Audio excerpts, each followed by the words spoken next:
বন্ধুগণ, আপনারা যে সওগাত আজ হাতে তুলে দিলেন, আমি তা মাথায় তুলে নিলুম। আমার সকল তনু মন প্রাণ আজ বীণার মতো বেজে উঠেছে। তাতে শুধু একটি মাত্র সুর ধ্বনিত হয়ে উঠছে, আমি ধন্য হলুম, আমি ধন্য হলুম। আমায় অভিনন্দিত আপনারা সেই দিনই করেছেন যেদিন আমার লেখা আপনাদের ভালো লেগেছে। বিংশ শতাব্দীর অসম্ভবের সম্ভাবনার যুগে আমি জন্মগ্রহণ করেছি। এরই অভিযান সেনাদলের তুর্যবাদকের একজন আমি। এই হোক আমার সবচেয়ে বড় পরিচয়। আমি এই দেশে, এই সমাজে জন্মেছি বলেই শুধু এই দেশেরই, এই সমাজেরই নই, আমি সকল দেশের, সকল মানুষের। কবি চায় না দান, কবি চায় অঞ্জলি, কবি চায় প্রীতি, কবিতা আর দেবতা, সুন্দরের প্রকাশ। সুন্দরকে স্বীকার করতে হয়, যা সুন্দর তাই দিয়ে। সুন্দরের ধ্যান, তার স্তব গানই আমার ধর্ম।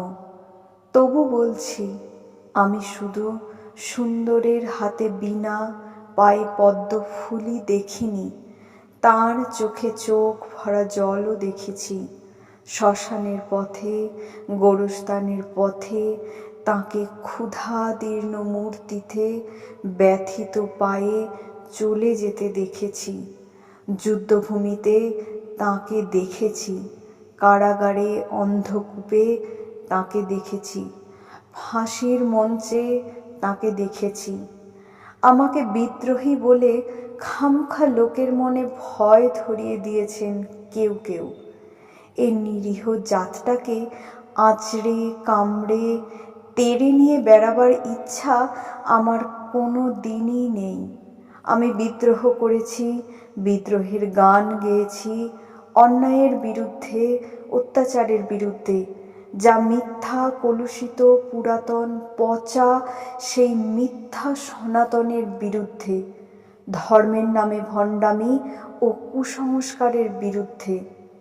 কেউ বলেন আমার বাণী জবন, কেউ বলেন কাফের। আমি বলি ও দুটোর কোনোটাই নয়। আমি কেবলমাত্র হিন্দু মুসলমানকে এক জায়গায় ধরে এনে হ্যান্ডশেক করাবার চেষ্টা করেছি, গালাগালিকে গলাগলিতে পরিণত করার চেষ্টা করেছি। সে হাতে হাত মিলানো যদি হাতাহাতির চেয়ে অশোভনীয় হয়ে থাকে, তাহলে ওরা আপনি আলাদা হয়ে যাবে। আমার গাঁটছড়ার বাঁধন কাটতে তাদের কোনো বেগ পেতে হবে না, কেননা একজনের হাতে আছে লাঠি আর একজনের আস্তিনে আছে ছুরি। হিন্দু মুসলমানে দিনরাত হানাহানি, জাতিতে জাতিতে বিদ্বেষ, যুদ্ধ বিগ্রহ। মানুষের জীবনে একদিকে কঠোর দারিদ্র্য, ঋণ, অভাব, অন্যদিকে লোভী অসুরের যক্ষের ব্যাংকে কোটি কোটি টাকা পাষাণ স্তূপের মতো জমা হয়ে আছে। এ অসাম্য ভেদজ্ঞান দূর করতেই আমি এসেছিলাম। আমার কাব্যে, সঙ্গীতে, কর্মজীবনে অভেদ ও সুন্দর সাম্যকে প্রতিষ্ঠিত করেছিলাম। আমি যশ চাই না, আমি খ্যাতি চাই না, প্রতিষ্ঠা চাই না, নেতৃত্ব চাই না। জীবন আমার যত দুঃখময়ই হোক, আনন্দের গান, বেদনার গান গেয়ে যাব আমি, দিয়ে যাব নিজেকে নিঃশেষ করে, সকলের মাঝে বিলিয়ে। সকলের বাঁচার মাঝে থাকবো আমি বেঁচে। এই আমার ব্রত, এই আমার সাধনা, এই আমার তপস্যা। রবীন্দ্রনাথ আমায় প্রায়ই বলতেন, দেখ উন্মাদ, তোর জীবনে শেলির মতো, কিটসের মতো খুব বড় একটা ট্র্যাজেডি আছে, তুই প্রস্তুত হ। জীবনে সেই ট্র্যাজেডি দেখবার জন্য আমি কতদিন অকারণে অন্যের জীবনকে অশ্রুর বর্ষায় আচ্ছন্ন করে দিয়েছি, কিন্তু আমারই জীবন রয়ে গেল বিশুষ্ক মরুভূমির মতো দগ্ধ, মেঘের ঊর্ধ্বে শূন্যের মতো, কেবল হাসি, কেবল গান, কেবল বিদ্রোহ। আমার বেশ মনে পড়ছে একদিন আমার জীবনের মহা অনুভূতির কথা। আমার ছেলে মারা গেছে। আমার মন তীব্র পুত্রশোকে যখন ভেঙে পড়ছে, ঠিক সেই দিনই, সেই সময় আমার বাড়িতে হাসনা হেনা ফুটেছে। আমি প্রাণ ভরে সেই হাসনা হেনার গন্ধ উপভোগ করেছিলাম। আমার কাব্য, আমার গান, আমার জীবনের অভিজ্ঞতার মধ্য হতে জন্ম নিয়েছে। যদি কোনোদিন আপনাদের প্রেমের প্রবল টানে আমাকে আমার একাকিত্বের পরম শূন্য থেকে অসময়ে নামতে হয়, তাহলে সেদিন আমায় মনে করবেন না। আমি সেই নজরুল অনেক দিন আগে মৃত্যুর খিড়কি দুয়ার দিয়ে পালিয়ে গেছে। মনে করবেন পূর্ণত্বের তৃষ্ণা নিয়ে যে একটি অশান্ত তরুণ এই ধরায় এসেছিল, অপূর্ণতার বেদনায় তারই বিগত আত্মা যেন স্বপ্নে আপনাদের মাঝে কেঁদে গেল।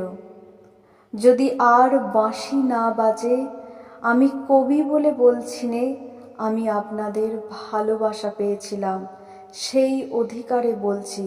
আমায় আপনারা ক্ষমা করবেন, আমায় ভুলে যাবেন।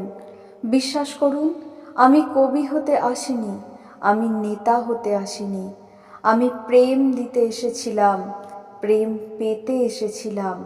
সে প্রেম পেলাম না বলে আমি এই প্রেমহীন নীরস পৃথিবী হতে নীরব অভিমানে চিরদিনের জন্য বিদায় নিলাম। যেদিন আমি চলে যাব, সেদিন হয়তোবা বড় বড় সভা হবে, কত প্রশংসা, কত কবিতা বেরুবে হয়তো আমার নামে।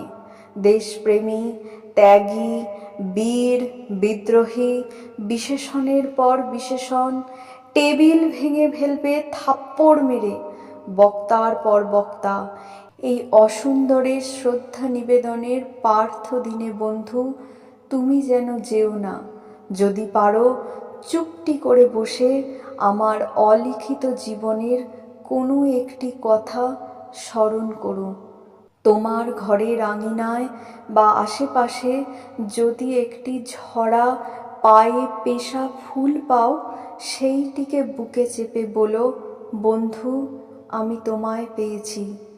তোমাদের পানে চাহিয়া বন্ধু, আর আমি জাগিব না। কোলাহল করে সারা দিনমান কারো ধ্যান ভাঙিব না। নিশ্চল নিশ্চুপ আপনার মনে পুড়িব একাকী গন্ধ বিধুর ধূপ।